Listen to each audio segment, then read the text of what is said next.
There's a playbook for manipulation, a psychological script scammers use worldwide to hijack your brain. I didn't know it then, but I was living inside that playbook, word for word, tactic for tactic. Every message I thought was love was actually bait. Every feeling I thought was real was engineered. And that, to me, is the most humiliating part. But here's the truth I wish I'd known from day one. This isn't about being stupid or gullible. These tactics work because they hijack the same human biology we all share. Whether you're 25 or 75, whether you have a PhD or never finished high school. Today, I'm breaking down some of the exact manipulation tactics scammers use on me and how they link together into a psychological trap that feels impossible to escape once you're in it. Welcome back to the Romance Scam Rebellion. This is episode 2, the Manipulation Playbook. Tactic 1. If you didn't catch my drift from the last episode, let me bring it up again. It's the love bombing. Think for just a moment about the Panama Canal. It's a narrow, man-made waterway connecting the Atlantic and Pacific Oceans. Every ship passing between these oceans must squeeze through that one choke point, unless they want to add thousands of dangerous miles down and around South America. No matter where the ships are coming from or what their journey looks like, they all get funneled into the same narrow passageway. Now, how does this connect to love bombing? Well, scammers do the exact same thing. They craft dozens of different backstories: the lonely widower, the engineer overseas, the soldier deployed, the businessman stuck abroad. Different stories, different opening scripts, different emotional angles. But all of them funnel a victim towards one single choke point. Their man-made emotional canal, the love bombing phase.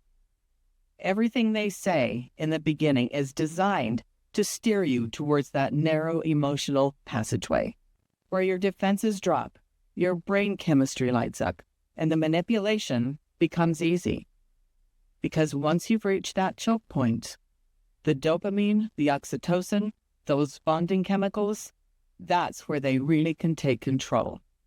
And that's exactly what happened to me. I have 10 typewritten pages of love bombs I pulled off my phone earlier this year. 10 pages. Honestly, I'm going to put them on my website so other survivors can compare notes, because trust me, I'm not the only one who received these exact same lines. And yes, my cousin, who's been tasked with building my website, is listening. Sorry in advance, John, but we really have to get going on that. But here's the point.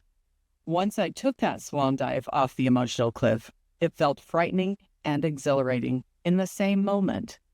Pedro wasted no time. He saw the opening, and he used it. When he learned how long it had been since I'd been in a relationship, decades, he didn't just flirt. He engineered my brain chemistry, fast, hard, and on purpose. I thought he was trying to woo me. In reality, he was trying to condition me quickly. And it worked. I started believing that maybe, finally, my luck had changed. Tactic 2, mirroring and idealization. The perfect match. Let me take you back how this started with Pedro. My mantra regarding relationships was always, well, I'm not going to go looking for a man, but if one happens to drop into my lap, is nice to look at, has the means to support me better than I can support myself, and someone I could introduce to my family, then I'd probably go for it. Otherwise, I'm fine just as is. Well, be careful what you ask for, because scammers are listening for those exact same gaps in our lives. The wishes, the fantasies, the hopes. I never told Pedro about my companion mantra in those exact terms, but I'm sure I must have revealed it in other ways. And he took notes. Here's how mirroring works. Scammers study everything about you. Your social media, your conversations, what you value, what you've been missing. And they become your perfect match. They reflect back everything you want to see. You love dogs? Suddenly, they've always been a dog person. You're religious? They're deeply spiritual too. You value family? Family is everything to them. You've been hurt before? They'll take extra care to protect you. After all, you're now their soulmate. Here's the neuroscience. When someone mirrors us, our brain releases oxytocin, that bonding hormone. We feel understood, validated, seen. It creates a false sense of compatibility and connection. With Pedro, he seemed to check almost every box, but to be honest, I was going to have to overlook a couple of things. First, he portrayed himself as religious, which I am not. But then he quickly reassured me that my lack of faith was not an issue for him. I'm convinced, though, that he only portrayed himself as religious so I would think he had morals and values. I would only find out much later that he had nothing of the sort. The other thing was, his accent was so strong, I had a difficult time sometimes understanding some of what he was saying. Even though he told me he'd lived in the U.S. for 20 years, I questioned why his English wasn't better. But he had an answer ready for that, too. He reminded me that he worked out of the country regularly, and that's why it wasn't better. I told myself it would just take time and we would work that out. And looking back, that should have been my first red flag. Real people have flaws, differences, and friction. Perfect matches don't exist. They are manufactured. Tactic 3. Future faking, building castles in the sky. Here's where the fantasy really takes hold. While the love bombs kept my brain chemistry firing, Pedro was busy building an entire imaginary life for us, and I was buying every brick of it. Here's how future faking works. Scammers don't just tell you they love you. They paint vivid pictures of your life together. Marriage, retirement, travel, business ventures, the house you'll build, the life you'll build. They make it so real, you can almost touch it. And here's the trap. Once you see that future, once you've emotionally moved into that fantasy, you'll do about anything to protect it. Pedro knew I loved to travel, so we'd spend time talking about where we'd go once he got back from his job. I remember him asking me if I'd ever been to Zanzibar or Cyprus. I told him about wanting to see Machu Picchu and Angkor Wat. Suddenly, these just weren't my dreams anymore. They were our plans. He started calling me his wife. Not girlfriend, wife. As if we'd already crossed that threshold, as if it were already real. He told me he'd work for 5 more years after he got back, then retire. Then we'd start a business together. He'd already mapped out our entire future. And here's where that gets insidious. He tied those dreams directly to the investment money that I had sent earlier. He'd say things like, once these investments pay off, we'll be able to buy that new house together. We'll use the extra money to travel, all those places we talked about. The psychology here is that future faking works because humans are wired to plan ahead. When we envision a future with someone, our brain starts treating it like it's already happening. You're not just emotionally invested, you're living that future in your mind. And once you're living there, any threat to that future feels like a threat to your actual life. That's why, when doubt creeps in, it's so hard to just walk away. You're not leaving a person. You're abandoning the entire life you've built in your head. The house, the trips, the business, the retirement, all of it evaporates. So instead of facing that loss, you double down. You send more money. You ignore more red flags. Because as long as you keep going, that future is still possible. Future faking isn't just manipulation. It's architectural manipulation. They're building a structure in your mind and then making you the primary investor and keeping it standing.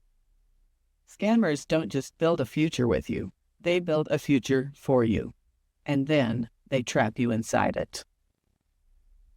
Tactic 4. Trust through actions. Here's a sneaky little brain hack I discovered while researching. It's called the Ben Franklin effect. It's based on when doing someone else a favor, you'd think that makes them like you more, right? Actually, it's the opposite. When you do a favor for someone, it makes you like them more. Here's how that played out in my story. Last season, I told you Pedro asked me to handle his bank wire transfers. And at that time, I thought he trusts me with something important.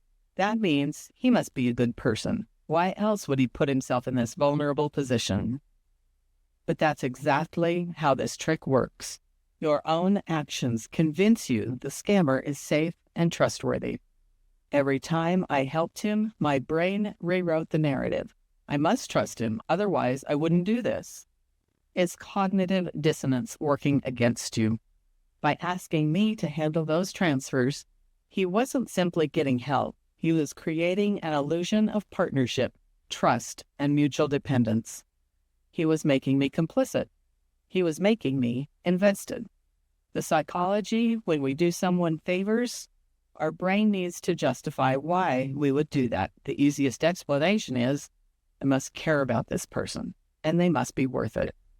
It shows the person is comfortable being indebted to you, displaying vulnerability, and that taps straight into the bond-forming parts of our brain. And it worked. It made me feel trusted and loved, and I turned those same feelings back on him. Tactic 5, the withdrawal game. This is where they really hook you. It's called intermittent reinforcement, and here's what that looks like. Sometimes there were longer periods where I wouldn't hear from Pedro, a pullback. When he'd temporarily withdraw attention, my brain felt a loss, like a withdrawal from a drug. Then when I thought he'd have time to text me and nothing came, I worried. Is he pulling away? Did I do something wrong? Is he safe? Is he losing interest? That craving is exactly what they want. Then, just when you're spiraling, they return. They provide a plausible excuse. They reassure you they're still there for you. The relief you feel is intoxicating. The neuroscience, this manipulation tactic, works on the same principle that makes slot machines so addictive. When rewards come unpredictably, your brain becomes hyper-focused on getting the next hit. Consistent attention would actually be less addictive than this push-pull pattern. And here's what's happening chemically. Those small strategic silences create a drop in oxytocin. And when that dips, our brain panics and goes searching for the fix, usually from the very person causing the drop. It's like a mini version of the Stockholm Syndrome, where hostages develop feelings for their captors. In romance scams, we're brainjacked in a similar way.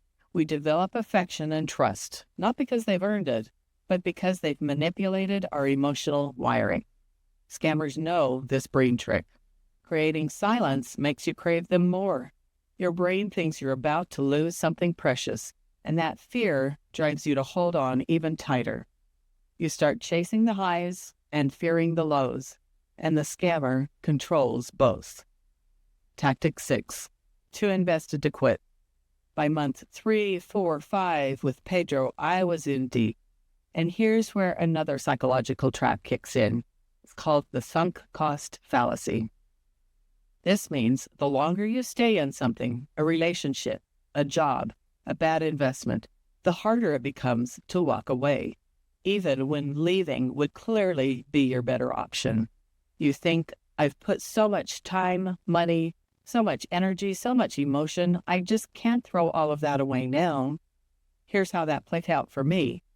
I was in this relationship for about 9 months before the federal agent snapped me out of my trance. And honestly, I don't know, maybe I'd still be in this mess today if he hadn't intervened. By that point, I'd invested everything. My emotions, my time, my finances, my hope for the future. Walking away would mean admitting the unthinkable. That he never loved me. That I was only used as an ATM.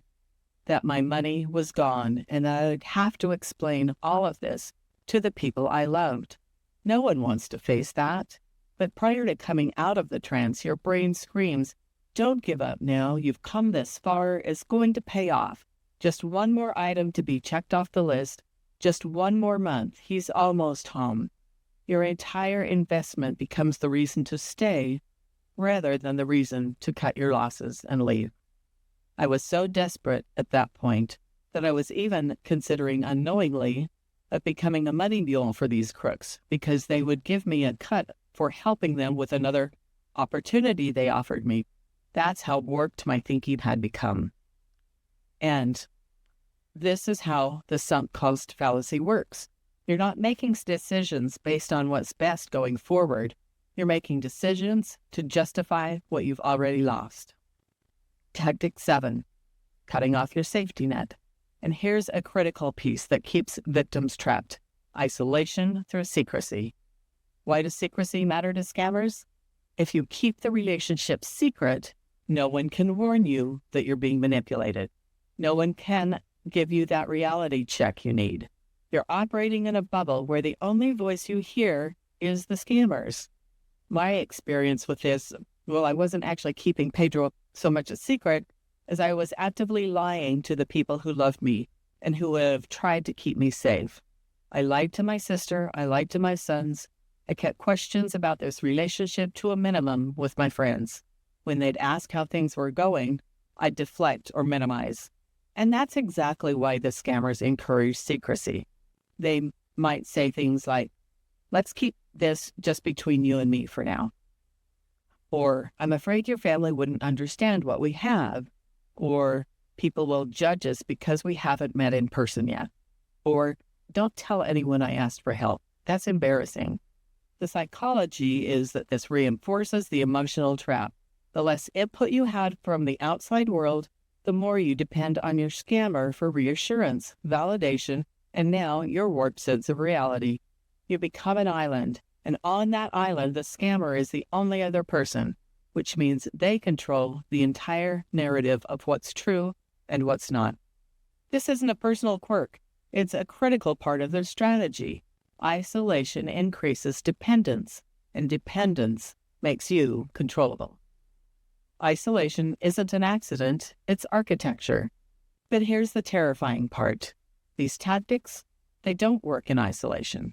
They work together in sequence like a combination lock. Here's that manipulation change. The love bombing. First, it floods your brain with the feel-good chemicals and lowers your defenses. Then mirroring comes in and makes you believe you've found your soulmate, somebody who truly gets you. Then we've got the Ben Franklin effect, makes you trust them through your own actions. Intermittent reinforcement creates an addictive cycle of craving and relief. Sunk cost fallacy makes it nearly impossible to walk away once you're invested. And isolation removes any outside perspective that might wake you up. By the time they ask for money, you're in so deep that the psychological trap feels impossible to say no. Your brain has been completely rewired to trust, defend, and protect the very person that's out to destroy you. Let me zoom out for a second, because this isn't just about me and Pedro. This isn't about personal weakness. This is a universal playbook. The setups will vary. The oil rig worker stuck overseas, the deployed soldier in a war zone, doctor on a humanitarian mission, business owner stranded abroad, contractor on a remote project. Different characters, different cover stories, but the manipulation tactics are exactly the same. Because every human brain, regardless of culture, age, education, or background, responds to the same emotional triggers. These tactics work in Utah. They work in Japan. They work in South America. They work in Norway. The psychology is universal, and that's what makes this crime so devastatingly effective worldwide. The accents change, the scripts change, the lies change. The psychology never does. So now you know the playbook. How they mirror you to become your perfect match. How they use your own helpful actions to make you trust them. How they create these addictive push-pull patterns. How they trap you with your own investments. And how they isolate you from anyone who might help. These aren't random tactics. It's a system, carefully designed, globally deployed, and frighteningly effective. But here's the good news. The spell only works if you don't see it. Now you can see it. Now you know what to look for. And as we all know, recognition is power. Next time on the Romance Scam Rebellion, we're going even deeper. I'm sitting down with psychologist Jennifer French, who survived 11 years in a cult. We're exploring the parallels between cult manipulation and romance scams, because here's what I've discovered. Coercive control, by any other name, is still coercive control. Whether it's by a cult leader or a romance scammer, the tactics are disturbingly similar, and understanding how coercive control works is the key to breaking free. You won't want to miss it. Until then, stay aware, stay rebellious, and remember, you are not alone.